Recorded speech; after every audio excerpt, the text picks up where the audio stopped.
أشهد أن لا إله إلا الله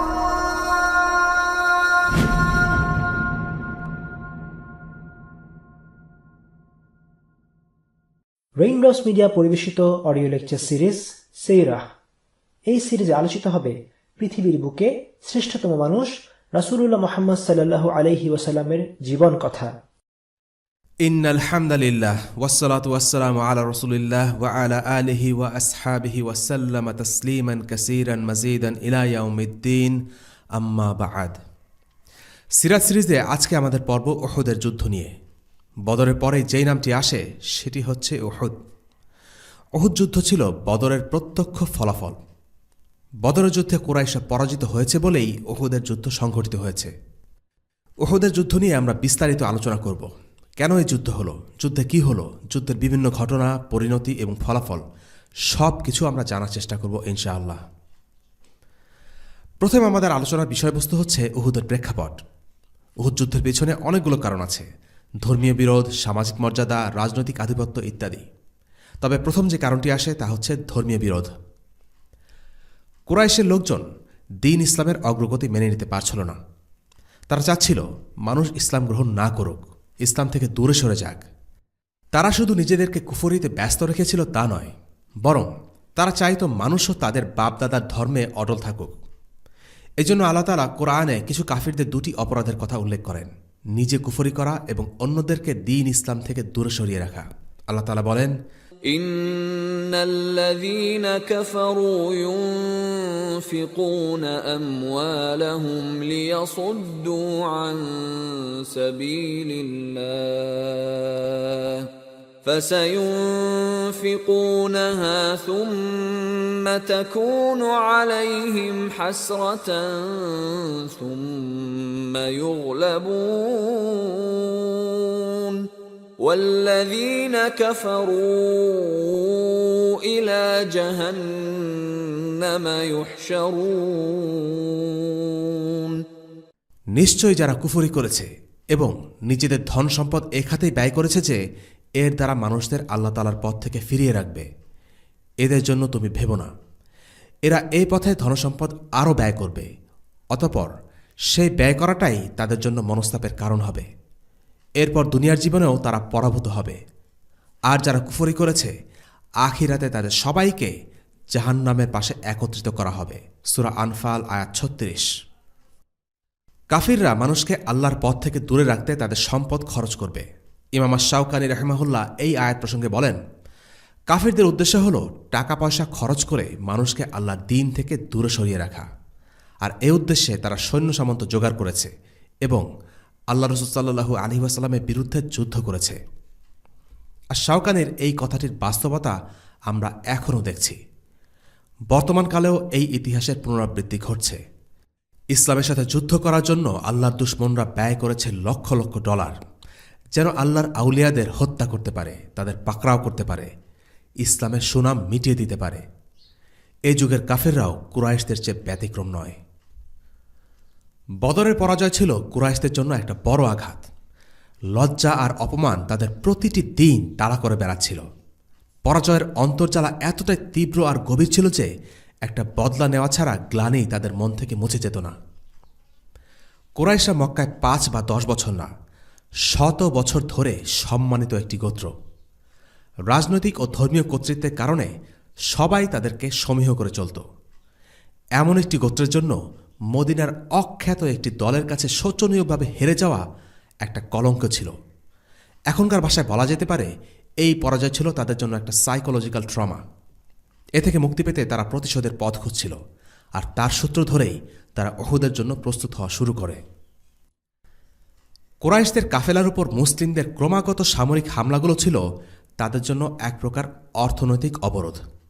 কুরাইশরা ছিল আরব গোত্রের চোখে শ্রদ্ধার পাত্র। তাদের ব্যবহারের জন্য সিরিয়া ও ইয়েমেনের বাণিজ্যিক পথ বেদুইনরা উন্মুক্ত রেখেছিল। কিন্তু মুসলিমদের উত্থানের সাথে সাথে পরিস্থিতি ইতিমধ্যে অনেকটাই বদলে গেছে। কুরাইশরা ছিল কাবা ঘরের অভিভাবক, কিন্তু যেহেতু আল্লাহ দ্বীনকে তারা পরিত্যাগ করেছে, তাই আল্লাহ তাআলা তাদের জন্য পরিস্থিতি কঠিন করে দিলেন। মক্কা থেকে সিরিয়া যাওয়ার পথ অনেকটা অনিরাপদ হয়ে যাওয়ার কারণে মক্কা থেকে ইয়েমেনে গিয়ে ব্যবসা করার উপরও প্রভাব পড়ে। কারণ কুরাইশরা সিরিয়া থেকে কাঁচামাল কিনে তা ইয়েমেনে বিক্রি করত, আবার ইয়েমেন থেকে কিনে সিরিয়ায় বিক্রি করত। একটা বাণিজ্যিক পথ অনিরাপদ হয়ে যাবার ফলে সেই পথের ব্যবসা তো বটেই, অন্য পথের ব্যবসাও ক্ষতিগ্রস্ত হল। কারণ সিরিয়া থেকে যদি তারা কোনো কেনাকাটাই না করতে পারে, তাহলে ইয়েমেনে গিয়ে তারা কি বিক্রি করবে? কুরাইশদের বিরুদ্ধে রাসূলুল্লাহ সাল্লাল্লাহু আলাইহি ওয়াসাল্লামের যুদ্ধ কেবল ময়দানের মধ্যে সীমাবদ্ধ ছিল না, বরং একই সাথে তা ছিল অর্থনৈতিক যুদ্ধ। কুরাইশদের শঙ্কা সাফওয়ান ইবনে উমাইয়ার একটি কথাতেই পরিষ্কার বোঝা যায়। মুহাম্মদ আর তার দলবল আমাদের ব্যবসার 12টা বাজিয়ে ছেড়েছে। বুঝতে পারছি না আমরা এখন ওদের নিয়ে কি করব। তারা উপকূলীয় এলাকার উপর থেকে নিজেদের দখল ছাড়ছে না, সেখানে তাদের মিত্রশক্তি অবস্থান করছে। আরবের অনেক গোত্রই তাদের সাথে শান্তি চুক্তি করে রেখেছে। এখন আমরা কোথায় থাকব, কোথায় যাব? আমাদের ব্যবসা গ্রীষ্মে সিরিয়াগামী কাফেলা আর শীতে ইয়েমেন এবং আবিসিনিয়াগামী কাফেলার উপর নির্ভরশীল। যদি সেই ব্যবসায় বন্ধ করে নিজেদের দেশে বসে থাকি, তাহলে জমানো মূলধন ভেঙে খেতে হবে, আর দেখতে দেখতে সেটাও শেষ হয়ে যাবে। আরব উপদ্বীপের সবাই কুরাইশদের সমীহের চোখে দেখত, কিন্তু মুসলিমদের উত্থান তাদের দীর্ঘদিনের একচ্ছত্র আধিপত্যকে প্রশ্নের সম্মুখীন করে দেয়। যদিও ছিল এটি একটি মাত্র পরাজয়, কিন্তু কুরাইশরা বুঝতে পারছিল যে মুসলিমরা দ্রুতই আরবের বুকে একটি রাজনৈতিক শক্তি হিসেবে আবির্ভূত হতে যাচ্ছে, আর তাই আরেকটি যুদ্ধে মুসলিমদের হারানোর মাধ্যমে তারা এই আধিপত্য ফিরে পেতে মরিয়া হয়ে পড়ে। সময়টা ছিল হিজরি 3য় বছর, শাওয়াল মাস। কুরাইশরা যুদ্ধের জন্য ব্যাপক প্রস্তুতি নেয়। বদর যুদ্ধের পর থেকেই তারা এই উহুদ যুদ্ধের জন্য বছরব্যাপী প্রস্তুতি নেওয়া শুরু করে। 3000 সৈন্য বিশিষ্ট একটি শক্তিশালী সেনাবাহিনীর সমাবেশ ঘটায়। এই বাহিনীতে পুরুষের সাথে নারী, দাস, এমনকি প্রতিবেশী গোত্রগুলোও অংশ নেয়। তারা কুরাইশ ছাড়া অন্য গোত্রগুলোকেও এই যুদ্ধে কুরাইশদের অধীনে যুদ্ধ করার জন্য আহ্বান জানায়। এই যুদ্ধে কুরাইশদের নতুন প্রজন্মের নেতারা নেতৃত্ব দেয়, কারণ বদর যুদ্ধে প্রথম প্রজন্মের বয়োজ্যেষ্ঠ নেতারা মারা যায়। নতুন প্রজন্মের এই নেতারা হল আবু সুফিয়ান, উমাইয়া ইবিন খালাফের ছেলে সাফওয়ান ইবিন উমাইয়া, আবু জাহেলের ছেলে ইকরিমা ইবিন আবু জাহেল, আবদুল্লাহ ইবিন রাবিআ, আল হারিস ইবিন হিশাম প্রমুখ ব্যক্তিবর্গ। যদিও এরা উহুদের ময়দানে ইসলামের বিরুদ্ধে যুদ্ধ করেছে, তবে এরা তাদের আগের প্রজন্মের মতো অতটা তীব্র আর নোংরাভাবে ইসলামের সাথে শত্রুতা করেনি। এদের অনেকেই মক্কা বিজয়ের পরে ইসলাম গ্রহণ করেছিল। এই যুদ্ধের অর্থায়ন করা হয় বদরের সময় আবু সুফিয়ানের হাতে রক্ষিত সেই বিশাল কাফেলার মালামাল বিক্রি করে। সেই কাফেলাকে কেন্দ্র করেই বদরের যুদ্ধ সংঘটিত হয়। বলা হয়ে থাকে এই কাফেলায় মক্কার প্রত্যেক পরিবারের কিছু না কিছু বিনিয়োগ ছিল। বদরের পর আবু সুফিয়ান এই কাফেলাটি নিরাপদে মক্কায় ফিরিয়ে এনেছিল, কিন্তু এই কাফেলার জিনিসগুলো সে মালিকদের ফিরিয়ে দেয়নি, কারণ কুরাইশ নেতারা চাইছিল এই কাফেলার সম্পদ দিয়ে উহুদ যুদ্ধের অর্থায়ন করা হোক। তারা আবু সুফিয়ান ও কাফেলায় অন্যান্য যাদের সম্পদ ছিল তাদের কাছে গিয়ে বলে, কুরাইশরা শোনো, মুহাম্মদ তোমাদের কষ্ট দিয়েছে, তোমাদের প্রিয়জনদেরকে হত্যা করেছে, তোমাদের সেরা মানুষগুলোকে হত্যা করেছে। তাই তোমরা তোমাদের এই সম্পদ দিয়ে আমাদের যুদ্ধ করতে সাহায্য করো, যেন আমরা প্রতিশোধ নিতে পারি। এরপর কুরাইশরা এই কাফেলার সম্পদ উহুদের যুদ্ধের অর্থায়নের জন্য খরচ করতে সম্মত হয়। এটা ছাড়াও আবু উজ্জা, আমর ইবনুল আস, হুবাইরা ইবিন আজ-জাবরি এরা যুদ্ধের জন্য ফান্ড সংগ্রহ করার জন্য ক্যাম্পেইন চালায় এবং তারা 50,000 দিনার জমা করতে সমর্থ হয়। উহুদের যুদ্ধ ছিল বদর যুদ্ধ থেকে ব্যতিক্রম, কারণ এই যুদ্ধে কুরাইশরা প্রচুর সময় পেয়েছিল প্রস্তুতি নেবার। বদর যুদ্ধে তারা বেশ তাড়াহুড়ো করে প্রস্তুতি নেয়, তাই 1000-এর বেশি সৈনিক তারা জোগাড় করতে পারেনি। কিন্তু উহুদ যুদ্ধে অংশ নিয়েছিল 3000। এই যুদ্ধে কুরাইশদের নেতৃস্থানীয় ব্যক্তিবর্গের অনেকেই তাদের স্ত্রীকে সাথে নিয়ে যুদ্ধে আসে। এই যুদ্ধের জেনারেল আবু সুফিয়ান তার স্ত্রী হিন্দ বিনতে উতবাকে নিয়ে আসে। সাফওয়ান তার স্ত্রী বারজান বিন মাসউদ, ইকরিমা তার স্ত্রী উম্মে হাকিম এবং আল হারিস তার স্ত্রী ফাতিমা বিনতে ওয়ালিদকে সাথে নিয়ে আসে। নারীদের ভূমিকা ছিল পুরুষদের উদ্বুদ্ধ করা, বদরের পরাজয়ের তিক্ত ইতিহাসের কথা স্মরণ করিয়ে দিয়ে যোদ্ধাদের উদ্বুদ্ধ করে রাখা। যদি কোনো যোদ্ধা পালিয়ে আসতে চায়, তাহলে তাদেরকে অপমান করে আবার ময়দানে ফেরত পাঠানো, যেন তারা ময়দান ছেড়ে পালাতে না পারে। রাসূলুল্লাহ সাল্লাল্লাহু আলাইহি ওয়াসাল্লামের গোয়েন্দা বিভাগ ছিল সদা সক্রিয়। এবার আল আব্বাস ইবনে আব্দুল মুত্তালিব রাদিয়াল্লাহু আনহু মক্কায় বসে রাসূলুল্লাহ সাল্লাল্লাহু আলাইহি ওয়াসাল্লামের জন্য কাজ করছেন। তিনি নিয়মিত রাসূলুল্লাহকে মক্কার তথ্য পাঠাতেন। মদিনায় চলে আসার জন্য তার অন্তর অস্থির হয়েছিল, কিন্তু তিনি মক্কায় থেকে যে গুরুত্বপূর্ণ কাজ করছিলেন তার কারণে রাসূলুল্লাহ সাল্লাল্লাহু আলাইহি ওয়াসাল্লাম তাকে মক্কাতে থাকতে বললেন। কুরাইশদের যুদ্ধের পরিকল্পনার কথা রাসূলুল্লাহকে মাত্র ৩ দিনের মধ্যে বার্তা পাঠিয়ে জানাতে সক্ষম হন। মক্কা থেকে মদিনার দূরত্ব প্রায় ৫০০ কিলোমিটার। সে সময়কার যোগাযোগ ব্যবস্থার কথা চিন্তা করলে মাত্র ৩ দিনে এই দূরত্ব পেরিয়ে খবর দিতে পারাটা খুবই আশ্চর্যের একটা ব্যাপার। চিঠির ভাষ্য ছিল অনেকটা এরকম: কুরাইশরা আপনার বিরুদ্ধে যুদ্ধ লড়তে বিশাল সেনাবাহিনী জড়ো করেছে। আপনি আপনার পরিকল্পনা মোতাবেক তাদেরকে মোকাবেলা করুন। তাদের সেনাদলে আছে ৩,০০০ সৈনিক, ২০০ ঘোড়া, বর্মপরিহিত ৭০০ যোদ্ধা এবং ৩,০০০ উট। তারা তাদের সমস্ত অস্ত্রশস্ত্র নিয়ে এই যুদ্ধে নামতে যাচ্ছে। চিঠিটি পড়ে শোনান উবাই ইবনে কাব রাদিয়াল্লাহু আনহু। রাসূলুল্লাহ সাল্লাল্লাহু আলাইহি ওয়াসাল্লামের ব্যক্তিগত সহকারী ছিলেন উবাই। নবীজির চিঠি লেখা, পড়ে শোনানো, এই কাজগুলো তিনি করতেন। তিনি ছিলেন খুবই বিশ্বস্ত একজন সাহাবী। রাসূলুল্লাহ সাল্লাল্লাহু আলাইহি ওয়াসাল্লাম তাকে খবরটি গোপন রাখতে বললেন। তিনি আব্বাসের পাঠানো তথ্য সম্পর্ক নিশ্চিত হবার জন্য আল হুবাব ইবন আল মুনজিরকে পাঠানোর সিদ্ধান্ত নিলেন। হুবাব বেরিয়ে পড়লেন, কুরাইশ বাহিনীর কাছাকাছি গেলেন এবং তাদের শক্তি সামর্থ্য পর্যবেক্ষণ করে মদিনায় ফিরে আসলেন। নবীজি সাল্লাল্লাহু আলাইহি ওয়াসাল্লাম জানতে চাইলেন, হুবাব, বলো তো কি দেখলে? হুবাব বললেন, ইয়া রাসূলুল্লাহ, তারা অনেক লোক এসেছে যুদ্ধ করতে। আমার হিসেবে প্রায় ৩,০০০ হবে, কিছু কম বেশি হতে পারে।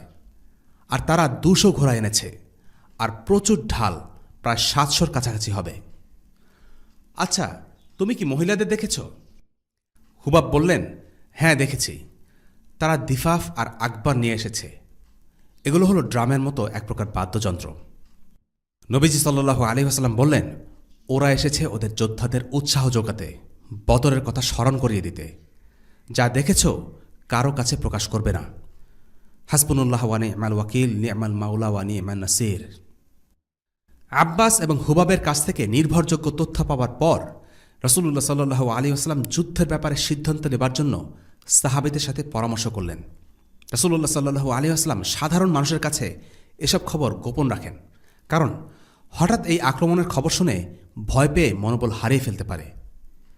নবীজি সাল্লাল্লাহু আলাইহি ওয়াসাল্লাম প্রথমে গেলেন আনসারদের প্রধান সাআদ ইবনে রাবির কাছে। কুরাইশদের মদিনা আক্রমণের পরিকল্পনার কথা তার কাছে সবিস্তারে বর্ণনা করে তার মতামত জানতে চান। চলে যাবার আগে সাআদকে পুরো বিষয়টি গোপন রাখার নির্দেশ দেন। রাসূলুল্লাহ সাল্লাল্লাহু আলাইহি ওয়াসাল্লাম চলে যাবার পর সাআদ ইবনে রাবির স্ত্রী এসে জানতে চাইল, আচ্ছা, রাসূলুল্লাহ সাল্লাল্লাহু আলাইহি ওয়াসাল্লাম তোমাকে কি বলে গেলেন? সেটা তোমার না জানলেও চলবে, সাআদ জবাব দিলেন। সাআদের স্ত্রী বললেন, আমি কিন্তু সবই শুনে ফেলেছি। ইন্না লিল্লাহি ওয়া ইন্না ইলাইহি রাজিউন। সাআদ চিন্তায় পড়ে গেলেন, স্ত্রীর সাথে খুব রাগ করলেন। রাসূলুল্লাহকে জানালেন যে তার স্ত্রী তাদের কথোপকথন শুনতে পেরেছে এবং তিনি নিজে থেকে কিছু জানাননি। রাসূলুল্লাহ সাল্লাল্লাহু আলাইহি ওয়াসাল্লাম বললেন, আচ্ছা, বাদ দাও, তাকে ছেড়ে দাও। এই কাহিনী থেকে শিক্ষা হলো গোপনীয়তা রক্ষা করার গুরুত্ব। গোপন কথা গোপনই থাকবে, কাউকে বলা যাবে না, নিজের পরিবারের সদস্যদেরকেও না। মুসলিমদের নিরাপত্তা ও স্বার্থ সংশ্লিষ্ট বিষয়ে রাসূলুল্লাহ সাল্লাল্লাহু আলাইহি ওয়াসাল্লাম শুধু সেসব সাহাবীদের সাথেই যোগাযোগ করতেন যাদের বিষয়টি জানার প্রয়োজন আছে। এই নীতিটিকে বলা হয় দরকারের ভিত্তিতে জানা, নিড টু নো বেসিস। শুধু সেই জানবে যার জানা দরকার। সাআদ ইবনে রাবি তার স্ত্রীকে নিজ থেকে কিছুই বলেননি, অথচ তিনি বলতে পারতেন, দেখেছ, আল্লাহ রাসূল সাল্লাল্লাহু আলাইহি ওয়াসাল্লাম এসেছিলেন আমার কাছে পরামর্শের জন্য। এমন নয় যে তার স্ত্রীকে তিনি বিশ্বাস করতেন না, বরং তার স্ত্রীর জানার দরকার নেই বলেই তাকে কিছু বলেননি। বিশ্বাসই সব কিছু নয়, প্রয়োজনের কথা মাথায় রেখেই তথ্য আদান প্রদান করা উচিত। অনেকে মনে করে স্বামীর তার স্ত্রীর সাথে সব কিছু শেয়ার করা উচিত। এই ধারণা ঠিক নয়। কিছু ব্যাপার আছে যেগুলো কাছের মানুষদেরকেও বলতে হয় না। অনেক নারীর হয়তো কথাটা পছন্দ হবে না, কিন্তু বাস্তবতা হচ্ছে প্রকৃতিগতভাবেই মেয়েরা ছেলেদের চেয়ে বেশি আবেগী হয়, তাই তারা অনেক সময় পুরুষদের মতো পরিস্থিতি সামাল দিতে পারে না।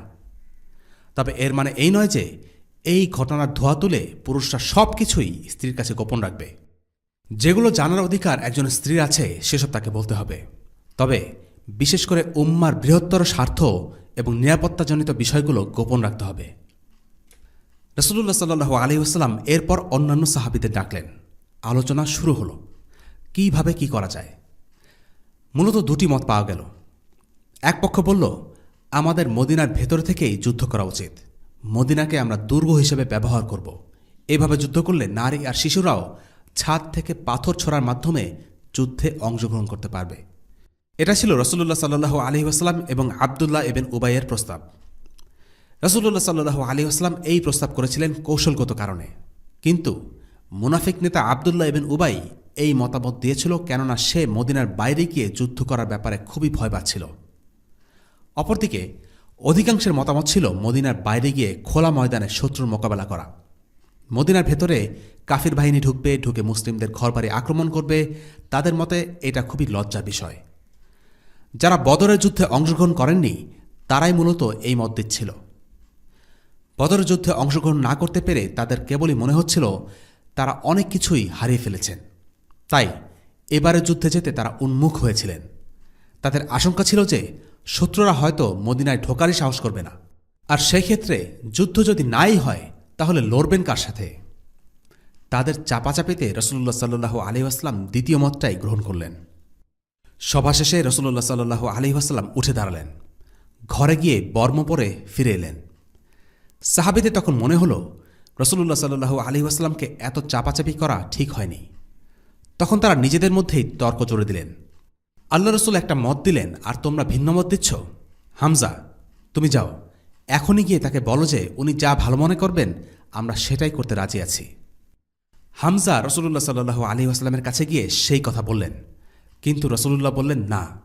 যখন বর্ম পরে একজন নবী যুদ্ধের জন্য প্রস্তুত হন তখন সে বর্ম খুলে ফেলা তার জন্য সঙ্গত নয়, যতক্ষণ না পর্যন্ত আল্লাহ তার এবং তার শত্রুদের মধ্যে ফয়সালা করেন। অর্থাৎ সিদ্ধান্ত নেওয়া হয়ে গেছে, এখন বাস্তবায়নের পালা। সিদ্ধান্তহীনতায় ভোগা যাবে না। যদি একজন রাসূল শুরা বা আলোচনার মাধ্যমে একটি সিদ্ধান্ত গ্রহণ করেন তখন তিনি সেই গৃহীত সিদ্ধান্তই বাস্তবায়ন করবেন। এই ঘটনা থেকে আমরা নেতৃত্বে দুটো শিক্ষা পাই। এক, সিদ্ধান্তের দৃঢ়তা। একজন নেতার সিদ্ধান্তহীনতায় ভোগা উচিত নয়। তার যখন তখন সিদ্ধান্ত বদল করা চলবে না। কারো কথা বা চাপাচাপিতে তার সিদ্ধান্ত নিয়ে পরবর্তীতে দোলাচলে পড়া কাম্য নয়। সে সকলের মতামত শুনবে, আলোচনা করবে এবং তারপর একটি সিদ্ধান্তে উপনীত হবে। সেই সিদ্ধান্ত থেকে পিছু হটা যাবে না, সেটাই হবে চূড়ান্ত সিদ্ধান্ত। তবে যদি কোনো নতুন তথ্য আসে অথবা ভুল তথ্যের ভিত্তিতে সিদ্ধান্ত নেওয়া হয় তাহলে সিদ্ধান্ত পরিবর্তন করার বিষয়টি ভেবে দেখা যেতে পারে, নতুবা আগের সিদ্ধান্তই চূড়ান্ত হিসেবে কার্যকর থাকবে। নেতা যদি সিদ্ধান্তহীনতায় ভোগে তাহলে তার অধীনস্থরাও নিরাপত্তাহীনতায় ভুগবে। যুদ্ধের ক্ষেত্রে সিদ্ধান্তহীনতা সৈনিকদের কাছে খুবই অপছন্দনীয় একটি বিষয়, কেননা যুদ্ধক্ষেত্রে এক একটা সিদ্ধান্তের উপর জীবন মরণ নির্ভর করে। রাসূলুল্লাহ সাল্লাল্লাহু আলাইহি ওয়াসাল্লাম প্রত্যেক নেতার জন্য একটি দৃষ্টান্ত স্থাপন করে গেছেন। যখনই কোনো নেতা কোনো বিষয় সিদ্ধান্ত গ্রহণ করবে সেটা চূড়ান্ত হবে, লোকের কথায় চট করে তা পাল্টে ফেলা যাবে না। দ্বিতীয় শিক্ষা, মত প্রদানের আবহ বিরাজ করা। রাসূলুল্লাহ সাল্লাল্লাহু আলাইহি ওয়াসাল্লাম সাহাবীদের সাথে পরামর্শ বা মাশওয়ারা করতেন এবং তিনি এমন একটি আবহ বজায় রাখতেন যেন সাহাবীরা মন খুলে নিজেদের মত দিতে পারেন। তিনি তাদের জন্য বিষয়টি সহজ করে দিতেন। এমন হতো না যে সাহাবীরা রাসূলুল্লাহ সাল্লাল্লাহু আলাইহি ওয়াসাল্লামের সামনে নিজেদের মত দিতে ভয় পাচ্ছেন বা অস্বস্তি বোধ করছেন। রাসূলুল্লাহ শুরা নামে মাত্র কোনো আনুষ্ঠানিকতা ছিল না, সেখানে আসলেই মত দেয়া নেয়া হতো। রাসূলুল্লাহ সাল্লাল্লাহু আলাইহি ওয়াসাল্লাম ছিলেন মিশুক প্রকৃতির, খোলা মনের মানুষ। যেসব বিষয়ে ওয়াহী নাজিল হয়নি সেসব ব্যাপারে তিনি অন্যদের মত শুনতেন, ভালো হলে মত গ্রহণ করতেন।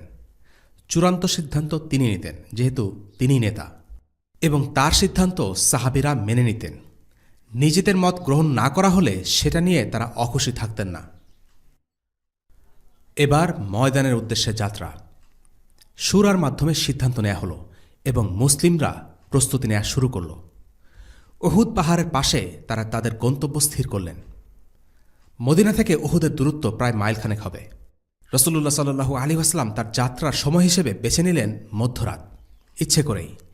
এই সময়ে ক্লান্ত কুরাইশ বাহিনীর ঘুমিয়ে থাকার কথা, কারণ তারা লম্বা ভ্রমণ করে মদিনার কাছাকাছি এসেছে। অভিযান গোপন রাখার জন্য আল্লাহ রসুল সাল্লাল্লাহু আলাইহি ওয়াসাল্লাম দ্বিতীয় আরেকটি কৌশল অবলম্বন করলেন, আর তা হল যুদ্ধক্ষেত্রে পৌঁছার জন্য এমন একটি পথ বেছে নিলেন যেখানে তাদেরকে শত্রুরা দেখতে পারার সম্ভাবনা কম। তিনি এই কাজের জন্য একজনকে স্বেচ্ছাসেবক হবার আহ্বান করলেন। বললেন, কেউ কি আছে যে এমন পথ দেখাতে পারবে যেটা দিয়ে গেলে শত্রুরা আমাদের গতিবিধি টের পাবে না? আবু খাইসামা স্বেচ্ছাসেবী হিসেবে এই কাজে এগিয়ে এলেন। তারা সাধারণের চলাচলের পথ ছেড়ে কৃষিজমির উপর উঠলেন, রওনা হলেন মদিনার বাইরে উহুদের অভিমুখে। পথিমধ্যে মিরবা ইবনে কাইসি নামের এক অন্ধ মুনাফিকের কৃষিজমি পড়ল। যখন তারা খামারের কৃষিজমির উপর দিয়ে হেঁটে যাচ্ছিলেন, স্বাভাবিকভাবেই কৃষিজমির ক্ষতি এড়ানো সম্ভব হয়নি। মিরবা ক্ষেপে গেল। সে মুসলিম সেনাদলকে উদ্দেশ্য করে কাদা ছুড়তে লাগল। রাগে অন্ধ হয়ে বলল, তুমি যদি আল্লাহর রসুলও হও তাহলেও আমি তোমাকে আমার বাগানে প্রবেশ করার অনুমতি দেব না। রাসূলুল্লাহ সাল্লাল্লাহু আলাইহি ওয়াসাল্লাম তাকে কোনো পাত্তা দিলেন না। বাহিনী নিয়ে যেভাবে চলছিলেন সেভাবে চলতে থাকলেন। অন্ধ লোকটা এবার বলল, আল্লাহর কসম, আমি যদি পারতাম তাহলে মুহাম্মদ, আমি শুধু তোমার মুখেই কাদা ছুঁড়ে মারতাম। সাহাবীরা রেগে গেলেন, তাকে মেরে ফেলতে চাইলেন। রাসূলুল্লাহ সাল্লাল্লাহু আলাইহি ওয়াসাল্লাম বললেন, ওকে ছেড়ে দাও। এই অন্ধের অন্তর আর চোখ দুটোই অন্ধ। তারা তাকে একা রেখে চলে গেলেন। তবে রাসূলুল্লাহ সাল্লাল্লাহু আলাইহি ওয়াসাল্লামের এই কথা বলার আগেই একজন সাহাবী সাআদ ইবনে যায়েদ তাকে বর্শা দিয়ে আঘাত করে বসেন। তবে সেটা গুরুতর কিছু ছিল না। লোকটিকে ছেড়ে দেয়া হয়। এই ঘটনা থেকে শিক্ষা হল, ইসলামে ব্যক্তিগত স্বার্থের উপর সামষ্টিক স্বার্থ প্রাধান্য পায়। এই ঘটনায় ক্ষতি হয়েছে একজনের, কিন্তু তার বিনিময়ে অন্য সকলে লাভবান হয়েছে। কাজেই যখন প্রয়োজন হবে তখন ব্যক্তির উপর সমাজের স্বার্থ অগ্রাধিকার পাবে। আল্লাহ রাসূল সাল্লাল্লাহু আলাইহি ওয়াসাল্লাম বাগান এবং গাছগাছালি ঘেরা পথ ধরে এগোতে থাকলেন। সবকিছু ঠিকঠাক মতোই চলছিল। মুসলিম সেনাবাহিনীতে ছিল 1000 সেনা। তারা আশাউদ বাগানে পৌঁছার মাঝপথে এসে মুনাফিক নেতা আবদুল্লাহ ইবনে উবাই হঠাৎ করে ভোল পাল্টে ফেলল। সে তার 300 সেনা নিয়ে মদিনার দিকে ফিরে গেল। বলল, মুহাম্মদ ছেলে ছোকরাদের কথা শুনে মদিনার বাইরে যুদ্ধ করতে যাচ্ছে। এদের কথার কি কোনো দাম আছে? আর সে আমার মতামতকে কোনো দামই দিল না। অযথা মরতে যাব নাকি? এই খোরা যুক্তি দেখিয়ে সে মদিনার পথ ধরল। এগুলো ছিল তার মুখের কথা। যদি আসলেই মদিনার বাইরে যুদ্ধ করতে যাওয়া আত্মঘাতী সিদ্ধান্ত হতো তাহলে সে আগেই সেটা বলতে পারত। এতদূর পথ পাড়ি দেওয়ার পর ফেরত যাওয়ার কোনো মানেই নেই। সে নিজের লোকজন নিয়ে স্বেচ্ছায় এতদূর এসেছে। আসলে তার প্রকৃত উদ্দেশ্য ছিল মুসলিম ক্যাম্পে বিশৃঙ্খলা তৈরি করা, তাদের মনোবল ভেঙে দেওয়া। কিন্তু আল্লাহ তাআলা যা চান তাই হয়। তিনি খারাপের মধ্য থেকে ভালোকে বের করে নিয়ে আসতে পারেন। আপাত দৃষ্টিতে মনে হতে পারে এই 300 জন সৈনিক বের হয়ে যাওয়ায় অনেক বড় ক্ষতি হয়ে গেল, কিন্তু আল্লাহ তাআলা এর মাধ্যমে মুমিন এবং মুনাফিকদের আলাদা করে ফেললেন। সাধারণ শান্তিময় পরিবেশে মুমিন আর মুনাফিকের মধ্যে পার্থক্য করা খুবই কঠিন। যে কেউ মুনাফিক হতে পারে। মসজিদে বসে ইবাদত করা লোকটা একটা মুনাফিক। এমনকি একজন আলিম, হুজুর ও মুফতিও মুনাফিক হতে পারে। কিন্তু একটা জায়গায় মুনাফিকদের পরিচয় বের হয়ে আসে, তা হল যুদ্ধের ময়দানে।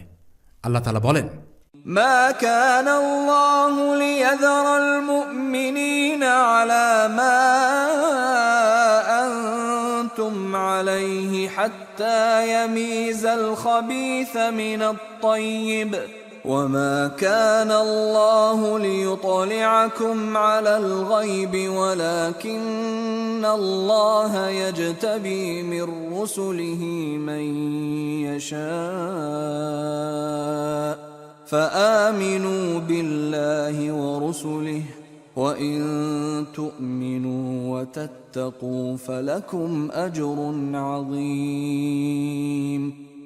তোমরা বর্তমানে যে ভালোমন্দ মিশানো অবস্থার উপর আছো, আল্লাহ তাআলা কখনো তার ঈমানদার বান্দাদের সে অবস্থার উপর ছেড়ে দিতে চান না যতক্ষণ না তিনি সৎ লোকদের অসৎ লোকদের থেকে আলাদা করে দেবেন। সূরা আলে ইমরান আয়াত 179। আল্লাহ রাসূলের একজন সাহাবী আব্দুল্লাহ ইবনে আমর ইবনে হারাম রাদিয়াল্লাহু আনহু মুনাফিকদের বোঝানোর চেষ্টা করলেন তারা যেন ফিরে না যায়। তিনি তাদেরকে বারবার বোঝানোর চেষ্টা করলেন। বললেন, ভাইয়েরা, আমি তোমাদেরকে আল্লাহর কথা স্মরণ করিয়ে দিচ্ছি। শত্রু এসে পড়েছে, এমন সময়ে তোমরা তোমাদের নবীকে পরিত্যাগ করো না। মুনাফিকরা তখন তাকে বলল, আরে তোমরা যদি আসলেই কোনো যুদ্ধ করতে তাহলে কি তোমাদেরকে শত্রুদের হাতে এভাবে তুলে দিতাম নাকি? কিসের যুদ্ধ? তোমরা করবে যুদ্ধ? কোনো যুদ্ধই হবে না। আব্দুল্লাহ ইবনে আমর রেগে গিয়ে বললেন, আল্লাহর দুশমনের দল, তোদের উপর গজব নাজিল হোক। আল্লাহ রসুলের যেন কোনোদিন তোদের দিকে তাকাতে না হয়, সেই ব্যবস্থায় আল্লাহ করবেন। আল্লাহ তাআলা এই কথোপকথনগুলো আমাদের জন্য কোরআনে উল্লেখ করেছেন। وما أصابكم يوم التقى الجمعان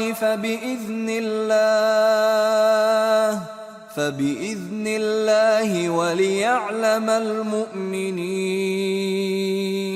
وليعلم الذين نافقوا وقيل لهم تعالوا قاتلوا في سبيل الله أو ادفعوا قالوا لو نعلم قتالا لاتبعناكم هم للكفر يومئذ أقرب منهم للإيمان يقولون بأفواههم ما ليس في قلوبهم والله أعلم بما يكتمون।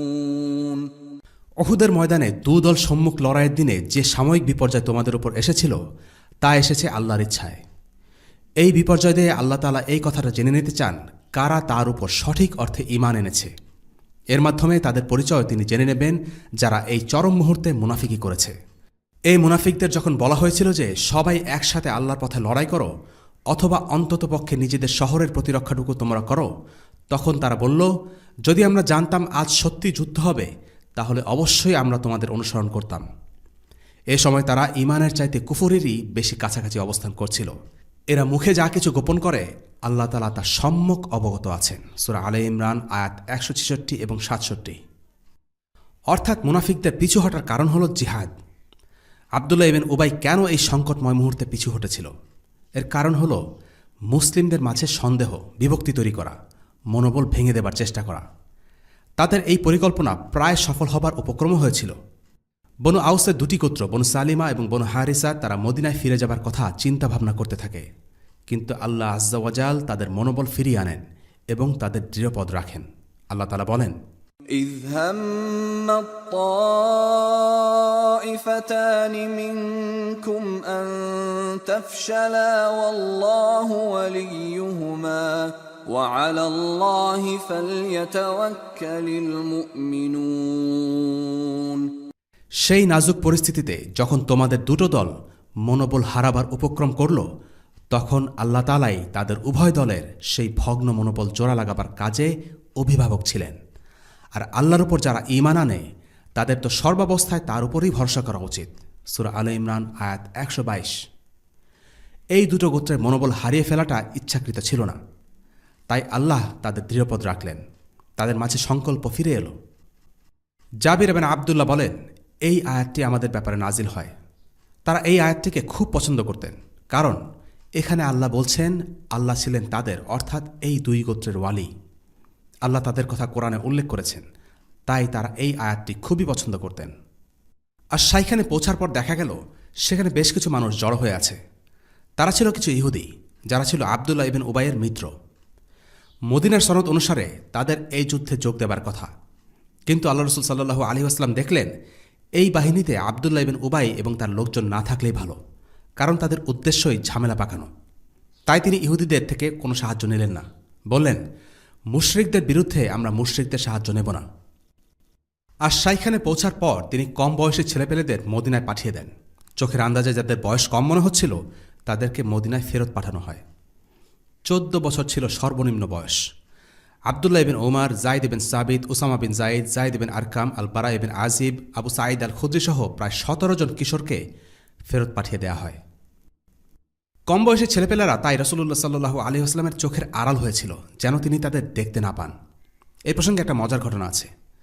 রাফি বিন খাতিজ নামের এক কম বয়সী ছেলে ছিল, তাকে মদিনায় পাঠিয়ে দেওয়ার সিদ্ধান্ত হয়। কিন্তু সে বলল, ইয়া রাসূলুল্লাহ, আমি ভালো তীর চালাতে পারি। তার বিশেষ যোগ্যতার কথা শুনে রাসূলুল্লাহ সাল্লাল্লাহু আলাইহি ওয়াসাল্লাম তাকে থাকার অনুমতি দিলেন। রাফির কথা শুনে তার বন্ধু সামুরা তার পালক বাবার কাছে গিয়ে কাঁদতে কাঁদতে অভিযোগ করল, রাসূলুল্লাহ সাল্লাল্লাহু আলাইহি ওয়াসাল্লাম রাফিকে অনুমতি দিয়েছে, কিন্তু আমাকে অনুমতি দেয়নি, অথচ কুস্তিতে তো আমি রাফিকে হারিয়ে দেই। রাসূলুল্লাহ সাল্লাল্লাহু আলাইহি ওয়াসাল্লাম এই অভিযোগ শুনে বললেন, ঠিক আছে, তোমরা কুস্তি লড়ো। সামুরা রাফিকে হারিয়ে দিল। রাসূলুল্লাহ সাল্লাল্লাহু আলাইহি ওয়াসাল্লাম তখন সামুরাকেও বাহিনীতে নিয়ে নিলেন। পুরো সিরাত জুড়ে এমন কিছু উৎসাহী এবং স্বতঃস্ফূর্ত সাহাবীদের দেখা মেলে। ঘরে বসে থাকার সুযোগ পেলেও তারা সেটা ছেড়ে ময়দানে নেমে এসেছেন ইসলামের জন্য কিছু করার আশায়। রাসূলুল্লাহ তাদের উৎসাহের তারিফ করেছেন।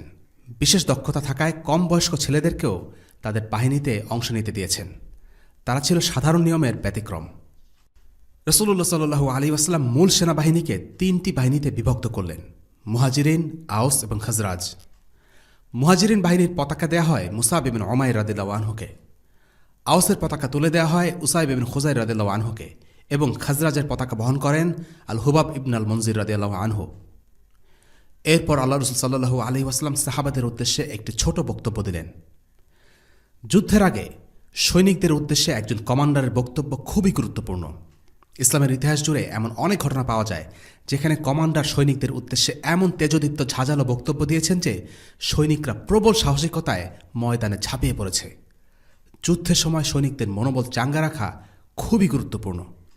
উহুদের প্রাক্কালেও এমন একটি ঘটনা পাওয়া যায়। রাসূলুল্লাহ সাল্লাল্লাহু আলাইহি ওয়াসাল্লাম তার বাহিনীর সামনে দাঁড়িয়ে ছোট্ট একটি বক্তব্য রাখলেন। ভাইয়েরা, আল্লাহ তাআলা তার কিতাবে আমাকে যা আদেশ করেছেন আমি তোমাদেরকে তাই আদেশ করছি, আল্লাহর আনুগত্য করো। যা কিছু তিনি নিষেধ করেছেন তা থেকে বিরত থাকো। তোমরা যারা নিজেদের দায়িত্ব সম্পর্কে জানো এবং ধৈর্য, দৃঢ় বিশ্বাস, আন্তরিকতা এবং নিষ্ঠার সাথে নিজেদের প্রস্তুত করেছ, আজ তাদের জন্য পুরস্কার লুফে নেয়ার সুযোগ। নিশ্চয়ই শত্রুর সাথে জিহাদ করা সহজ কাজ নয়, বরং কষ্টকরই বটে। খুব অল্প কজনই ধৈর্যের সাথে তা করতে পারে। তবে আল্লাহ তাদের সাথে আছেন যারা তাকে মেনে চলে, আর যারা তাকে মানে না তাদের সাথে থাকে শয়তান। তাই ধৈর্যের সাথে জিহাদ করো আর খুঁজে ফেরো সেই প্রতিশ্রুতি যা আল্লাহ তোমাদের দিয়েছেন। আর আমি তোমাদেরকে যা আদেশ করছি তোমরা তা অবশ্যই পালন করবে, কেননা আমি তোমাদেরকে তাই করতে বলি যা সঠিক। মনে রেখো, অনৈক্য, মতভেদ আর হতাশাই হল দুর্বলতা আর শক্তিহীনতার কারণ। যারা এমন করে আল্লাহ না তাদের ভালোবাসেন আর না বিজয় দান করেন। এই সংক্ষিপ্ত বক্তব্যে নবীজি সাল্লাল্লাহু আলাইহি ওয়াসাল্লাম 3টি বিষয়ে জোর দিয়েছেন। 1. জিহাদের সময় চেষ্টা করা, নিজেকে ঢেলে দেয়া।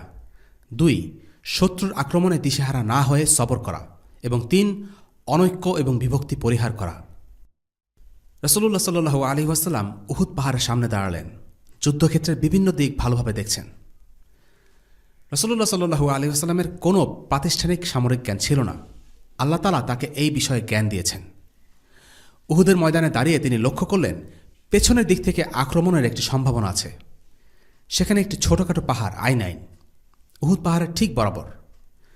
রাসূলুল্লাহ সাল্লাল্লাহু আলাইহি ওয়াসাল্লাম 50 জন তীরন্দাজকে সেই আইনাইন পাহাড়ের উপর অবস্থান নিতে বললেন। তাদেরকে পরিষ্কার ভাষায় দিক নির্দেশনা দিলেন। আমার কাছ থেকে নির্দেশ পাওয়ার আগ পর্যন্ত তোমরা এই পাহাড়ে অবস্থান করবে। যদি তোমরা দেখো শকুন এসে আমাদের মৃতদেহ খুবলে খাচ্ছে, তবু আমার ইশারা ছাড়া এক পাও নড়বে না। আর যদি দেখো শত্রুদের উপর আমরা বিজয় লাভ করেছি, তাদেরকে পায়ের নিচে পিষে ফেলছি, তবুও আমার ইশারা ছাড়া তোমরা এখান থেকে সরবে না। এই বাহিনীর নেতৃত্বে যারা ছিলেন তাদেরকে আল্লাহ রাসূল সাল্লাল্লাহু আলাইহি ওয়াসাল্লাম বললেন, শত্রুদের উপর সমানে তীর বর্ষণ করবে, যেন তারা আমাদের কাছে আসতে না পারে। আমরা জিতি অথবা হারি, তোমরা তোমাদের জায়গাতেই থাকবে। বাকিদের উদ্দেশ্যে তিনি আরও বললেন, তোমরা তোমাদের জায়গায় থাকবে, একদম নড়বে না। যদি দেখো আমরা বিজয়ী হয়েছি, তাদের সেনা শিবিরে ঢুকে পড়ছি, তবুও তোমরা নড়বে না। আর যদি দেখো আমরা মারা পড়ছি, আমাদেরকে সাহায্য করতে আসার প্রয়োজন নেই। তাদের উপর সমানে তীর ছুটতে থাকবে। যদি তীর ছুটতে থাকো তাহলে তাদের ঘোড়াগুলো সামনে আগাবে না। নিশ্চয়ই তোমরা যদি তোমাদের জায়গায় অবস্থান করো, আমরা জিতব। হে আল্লাহ, তুমি সাক্ষী থেকো। নবীজির এই নির্দেশনা ছিল দ্বীনের আলোর মতো পরিষ্কার নির্দেশনা। যুদ্ধক্ষেত্রে জয় পরাজয় যাই হোক, তীরন্দাজরা তাদের অবস্থানে থাকবে আর শত্রুপক্ষকে পেছন থেকে আক্রমণ করতে দেখলে তীর বর্ষণ করবে।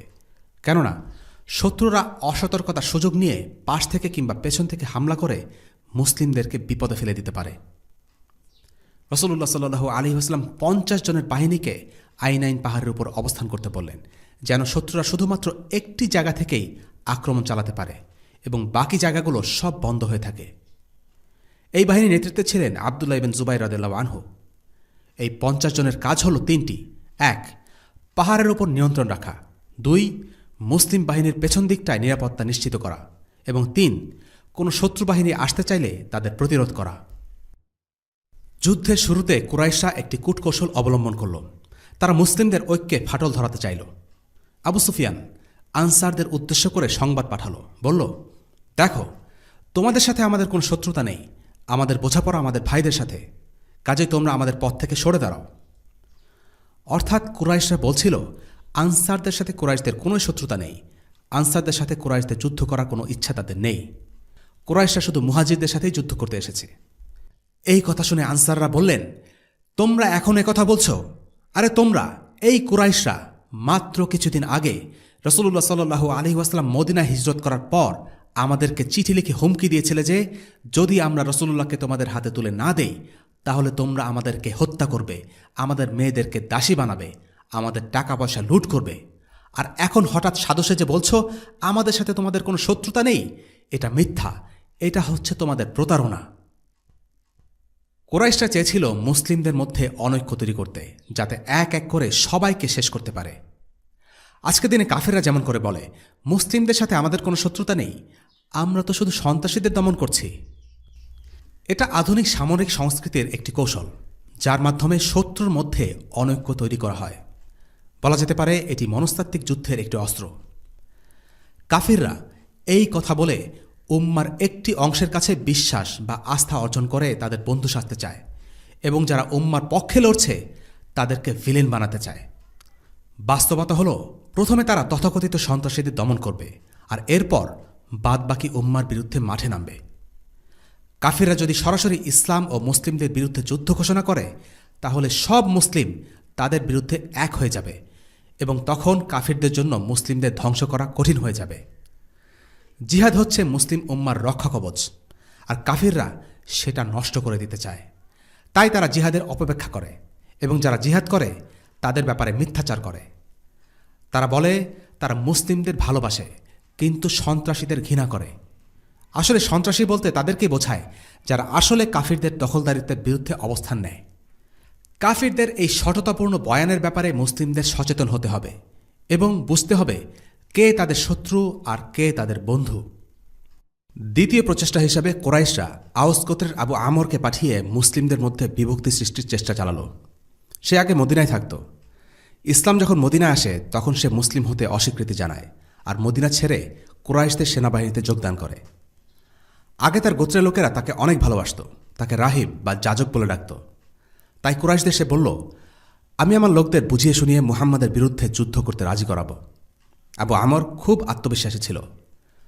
গোত্রের লোকজন তাকে অনেক ভালোবাসত, তাই তার কথা নিশ্চয়ই তারা ফেলতে পারবে না এমনটাই সে ভাবছিল। কিন্তু ইসলাম যে মানুষের ভালো লাগা, ভালোবাসা, আনুগত্য সব কিছু বদলে দিতে পারে সেটা আবু আমরের ধারণা ছিল না। তার গোত্রের কাছে এই বিদঘুটে প্রস্তাব নেয়া মাত্র তারা তাকে প্রত্যাখ্যান করল, তাকে অভিশাপ দিতে লাগল। সে কী বুঝল কে জানে, বলল, না, আমি চলে যাবার পর আমার লোকদের উপর শয়তান ভর করেছে। আসলে শয়তান নয়, আনসারদের অন্তরকে বদলে দিয়েছিল ইসলাম। এভাবে শত্রুদের দ্বিতীয় প্রচেষ্টাও ব্যর্থ হয়ে গেল। মূল যুদ্ধের আগে দ্বন্দ্বযুদ্ধ ছিল আরবদের প্রথা, যাকে বলা হতো মুবারাজা। উহুদেও তার ব্যতিক্রম হল না। কুরাইশদের পতাকাবাহক তালহা ইবনে ওসমান মুসলিমদের উদ্দেশ্যে চ্যালেঞ্জ ছুড়ে দিল, কোথায় মুহাম্মাদের সঙ্গীরা? তোমরা তো দাবি করো আমরা নাকি দোজকে যাব আর তোমরা নাকি বেহেশতে যাবে, তো আসো তো, আমার সাথে লড়ে আমাকে দোজকে পাঠাও, অথবা আমি তোমাদেরকে মেরে বেহেশতে পাঠিয়ে দেই। তার অধ্যত্ব ভরা কথা শুনে আলী রাদিয়াল্লাহু আনহু শান্ত থাকতে পারলেন না। তার চ্যালেঞ্জ গ্রহণ করে এগিয়ে গিয়ে বললেন, হয় আজকে তুই জাহান্নামে যাবি, নইলে আমি জান্নাতে যাব। এই বলে তার সাথে লড়াই শুরু করলেন। দরবারের এক কোপে তালহার শরীর থেকে তার পা বিচ্ছিন্ন করে মাটিতে ফেলে দিলেন। অপমানের এখানেই শেষ নয়। তালহা যখন মাটিতে পড়ে গেল এমনভাবে পড়ল যে তার লজ্জাস্থান থেকেও কাপড় সরে উন্মুক্ত হয়ে গেল। সে আলীকে বলল, ভাই আমার, আল্লাহর দোহাই লাগে, আমার পরিবারের দোহাই লাগে, আমাকে ছেড়ে দাও। এই কথা শুনে আলী তাকে হত্যা না করে তাকে ফেলে চলে আসলেন। সাহাবীরা জিজ্ঞেস করলেন, কি ব্যাপার, তুমি তাকে মেরে ফেললে না কেন? আলী রাদিয়াল্লাহু আনহু বললেন, সে আমার সম্পর্কে দোহাই দিয়ে অনুরোধ করেছে তাকে যেন ছেড়ে দেই, তাই ছেড়ে দিয়েছি, ওভাবে মারতে ইচ্ছে করেনি। দ্বন্দ্বযুদ্ধের পরপরই যুদ্ধে দুই বাহিনী মুখোমুখি হলো আর ঝাঁপিয়ে পড়ল ময়দানে। রাসূলুল্লাহ সাল্লাল্লাহু আলাইহি ওয়াসাল্লাম তার সাহাবীদের যুদ্ধে উৎসাহ দেওয়ার জন্য একটা তরবারি হাতে নিয়ে সাহাবীদের জিজ্ঞেস করলেন, কে আছে আমার হাত থেকে এই তরবারি নিতে চায়? আমি নেব। অনেকে আগ্রহ দেখালেন। এই তরবারি নিতে চাইলে তার হক আদায় করা চাই। কে আছে এই তরবারির হক আদায়ের ক্ষমতা রাখে? রাসূলুল্লাহ সাল্লাল্লাহু আলাইহি ওয়াসাল্লাম শর্ত যোগ করলেন। আবু দুজানা জিজ্ঞেস করলেন, এই তরবারির হক কি? রাসূলুল্লাহ সাল্লাল্লাহু আলাইহি ওয়াসাল্লাম বললেন, এর হক হচ্ছে এটা দিয়ে শত্রুকে এমনভাবে আঘাত হানবে যেন এটা বেঁকে যায়। শক্ত ধাতব তরবারি বাঁকিয়ে ফেলা যেন তেন চ্যালেঞ্জ ছিল না। সবাই যেন কিছুটা চুপসে গেল। কিন্তু এগিয়ে এলেন সিমাক ইবনে খারশা রাদিয়াল্লাহু আনহু, যিনি আবু দুজানা নামেই পরিচিত। তিনি বললেন, আমি এই তরবারির হক আদায় করব ইয়া রাসূলুল্লাহ। রাসূলুল্লাহ সাল্লাল্লাহু আলাইহি ওয়াসাল্লাম তরবারি বীর যোদ্ধা আবু দুজানার হাতে তুলে দিলেন। আবু দুজানা তরবারি হাতে নিলেন, মাথায় বাঁধলেন একটি লাল পট্টি। আবু দুজানা যখনই যুদ্ধে যেতেন তখন লাল পট্টি মাথায় বাঁধতেন। এটা ছিল তার যুদ্ধের সাজ। এরপর শত্রু দলের সামনে দাপটের সাথে হেঁটে বেড়াতেন। তার প্রতিটি পদক্ষেপে যেন শক্তি ঝরে পড়ত। তার এই বিশেষ হাঁটার ধরন দেখে রাসূলুল্লাহ সাল্লাল্লাহু আলাইহি ওয়াসাল্লাম বলেছিলেন, এইভাবে দম্ভ সহকারে হাঁটা আল্লাহ তাআলা পছন্দ করেন না। তবে এই পরিস্থিতির কথা ভিন্ন। অর্থাৎ যুদ্ধের সময় শত্রুদের সামনে এইভাবে হাঁটলে আল্লাহ তা পছন্দ করেন। একজন মুসলিম কখনোই দাম্ভিক হবে না। তার মাঝে নম্রতা আর বিনয় থাকবে। কিন্তু নম্রতা থাকা মানেই দুর্বলতা নয়। তাই শত্রুদের সামনে হাঁটা চলায় কোনো দুর্বলতা দেখানো যাবে না। রাসূলুল্লাহর হাঁটায়ও দৃঢ়তা এবং শক্তির ছাপ প্রকাশ পেত। যুদ্ধের প্রথম পর্যায়ে মুসলিমদের আক্রমণের সামনে কুরাইশ বাহিনী দাঁড়াতে পারেনি, বরং ময়দান ছেড়ে পালিয়ে বাঁচার চেষ্টা করছিল। পরিমরি করে তারা পালাতে থাকে। তাদের নারীদের পর্যন্ত পায়ের নুপুর দেখা যাচ্ছিল।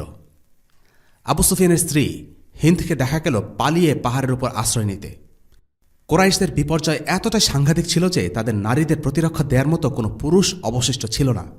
যে যেভাবে পেরেছে নিজের জান নিয়ে পালিয়েছে। তবু কুরাইশদের মধ্যে কিছু লোক ছিল মরিয়া। সেদিন যে পরিবারের হাতে কুরাইশ বাহিনীর পতাকা দেয়া হয়েছিল তারা ছিল বনু আব্দুদ্দার।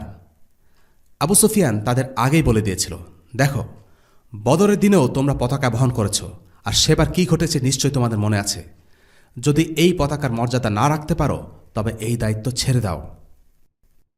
যুদ্ধক্ষেত্রে পতাকা মানে বিশাল কিছু। পতাকার জন্য সৈনিকরা লড়ে যায়। পতাকা তাদের সাহস যোগায়। পতাকা তাদের প্রেরণার উৎস। পতাকা সমুন্নত রাখার অর্থ যুদ্ধ এখনও জারি আছে, এখনও শেষ হয়ে যায়নি। যদি কোনো দলের পতাকা পড়ে যায় তার প্রতীকী অর্থ দলটি যুদ্ধে পরাজিত হয়েছে। উহুদের যুদ্ধে বনু আব্দুদ্দারের লোকেরা পতাকার সম্মান রক্ষার্থে বীরের মতো লড়ে যায়। একে একে সেই পরিবারের 7 জন লোক নিজের জান দিয়ে দেয়।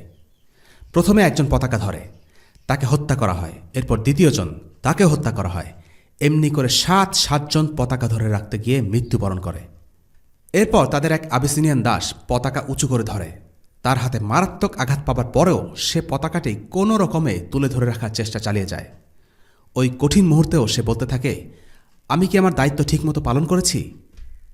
তারপর পতাকা মাটিতে পড়ে যায়। আর তখনই কুরাইশরা ময়দান ছেড়ে পালিয়ে যেতে শুরু করে। কোরআনের পর্দায় উহুদের এই যুদ্ধের পর্যায়কে আল্লাহ বর্ণনা করেছেন। وَلَقَدْ صَدَقَكُمُ اللَّهُ وَعْدَهُ إِذْ تَحُسُّونَهُم بِإِذْنِهِ। আর আল্লাহ তোমাদের কাছে তার ওয়াদা সত্যে পরিণত করেন যখন তোমরা তাদেরকে হত্যা করেছিলে তার নির্দেশে। সূরা আলে ইমরান আয়াত 152। রাসূলুল্লাহ সাল্লাল্লাহু আলাইহি ওয়াসাল্লামের সিরাতে যুদ্ধের বর্ণনাকে ঠিক ধারাভাষ্যের ঢঙে বর্ণনা করা যায় না, অর্থাৎ ক্রমান্বয়ে বর্ণনা করা যায় না। কারণ ইতিহাসের গ্রন্থগুলোতে কিছু টুকরো টুকরো ঘটনা আকারে যুদ্ধের বর্ণনাগুলো এসেছে। উহুদের যুদ্ধে এমনই একটি ঘটনা হলো আবু দুজানার বীরত্ব। উহুদের দিন যেন আবু দুজানার দিন। আবু দুজানা সেই তরবারি নিয়ে সোজা মুশরিক বাহিনীর মাঝে ঢুকে গেলেন। তরবারি চালিয়ে তছনছ করে দিলেন শত্রু বাহিনীকে, যতক্ষণ না পর্যন্ত তার তরবারি বেঁকে যায়। আর জুবাইর ইবনুল আওয়াম রাদিয়াল্লাহু আনহু সেদিনের হিরো আবু দুজানার কাহিনী নিজ চোখে দেখলেন।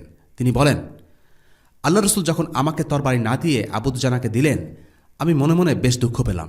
ভাবলাম, দেখে নেব আবু দুজানা কি এমন বীরত্ব দেখায়। কিন্তু উহুদের সেই দিনে আবু দুজানা ছিল অপ্রতিরোধ্য। তার সামনে যেই পড়েছে সেই মারা পড়েছে। অপরদিকে কুরাইশদের মাঝেও ছিল তেমনি এক মুশরিক সৈনিক, সামনে যাকে পেরেছে তাকে হত্যা করেছে।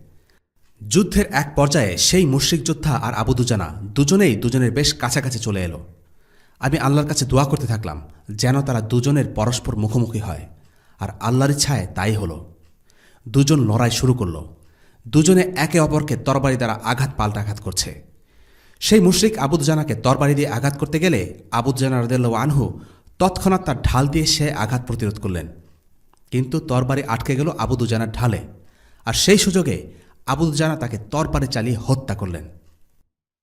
কাব ইবনে মালিক রাদিয়াল্লাহু আনহু উহুদের একই রকম আরেকটি কাহিনী বর্ণনা করেছেন। তার বর্ণনায়, আমি এক মুশরিককে সেদিন দেখেছি মুসলিমদের উদ্দেশ্যে বলছিল, কোথায় আছিস ভেড়ার দল, জবাই হতে চাস বুঝি? এরপর দেখলাম আপাদমস্তক বর্মে ঢাকা এক মুসলিম যোদ্ধা সেই মুশরিকের চ্যালেঞ্জের জবাব দিতে এগিয়ে এলেন। আমি মনে মনে দুজনের মধ্যে তুলনা করতে লাগলাম। সেই মুশরিক সৈনিক পোশাক, অস্ত্রসজ্জা সব দিক দিয়ে বেশি এগিয়ে। দুজন কখন মুখোমুখি হবে আমি সেই অপেক্ষা করতে লাগলাম। একসময় ঠিকই তারা সম্মুখ যুদ্ধে অবতীর্ণ হল। আপাদমস্তক ঢাকা সেই মুসলিম যোদ্ধা তার তরবারি দিয়ে মুশরিক যোদ্ধার কাঁধে এত জোরে আঘাত হানলেন যে তার তরবারি শরীর চিরে পায়ের উরু পর্যন্ত পৌঁছে এলো। এরপর সেই মুসলিম নিজের মুখ থেকে কাপড় সরিয়ে আমাকে জিজ্ঞেস করলেন, কেমন উপভোগ করলে কাব? আমি হচ্ছি আবু দুজানা। অর্থাৎ তরবারের আঘাত এতটাই জোরালো ছিল যে তার পুরো দেহ ঘাড় থেকে উরু পর্যন্ত দুই ভাগ হয়ে যায়। যুদ্ধের এই পর্যায়ে মুসলিমরা পরিষ্কারভাবে এগিয়েছিল। মুসলিমদের আক্রমণে কুরাইশরা পুরোপুরি পর্যদস্ত হয়ে যায়। ময়দানে টিকে থাকাই তাদের জন্য অসম্ভব হয়ে যায়। তারা পালাতে থাকে। মুসলিমরা তাদের রেখে যাওয়া গনিমতের মাল সংগ্রহ করতে শুরু করে। ময়দানের পুরো নিয়ন্ত্রণ তখন মুসলিমদের হাতে, আর কিছুক্ষণ পরেই মুসলিমদের বিজয় সুনিশ্চিত হয়ে যাবে। কুরাইশরা এবারও হেরে যাবে। যে কোনো পর্যবেক্ষকের দৃষ্টি থেকে তাই মনে হবার কথা। কিন্তু তখনই ঘটে গেল একটি বিপর্যয়, একটি বড় বিপর্যয়, যা ময়দানের পুরো সমীকরণকে পাল্টে ফেলল। আগামী পর্বে আমরা আকস্মিক ঘটে যাওয়া এই বিপর্যয় নিয়ে আলোচনা করব ইনশাআল্লাহ। ওয়াসাল্লাল্লাহু আলা সাইয়্যিদিনা মুহাম্মদ ওয়া আলা আলিহি ওয়া আসহাবিহি ওয়া সাল্লাম। আলহামদুলিল্লাহি রাব্বিল আলামিন। আসসালামু আলাইকুম ওয়া রাহমাতুল্লাহি ওয়া বারাকাতুহু। রেইনড্রপস মিডিয়ার অন্যান্য প্রজেক্ট সম্পর্কে জানতে ভিজিট করুন www.raindropsmedia.org অথবা ফেসবুক পেজ www.facebook.com/raindropsmedia অথবা ইউটিউব চ্যানেল www.youtube.com/raindropsmediaorg2015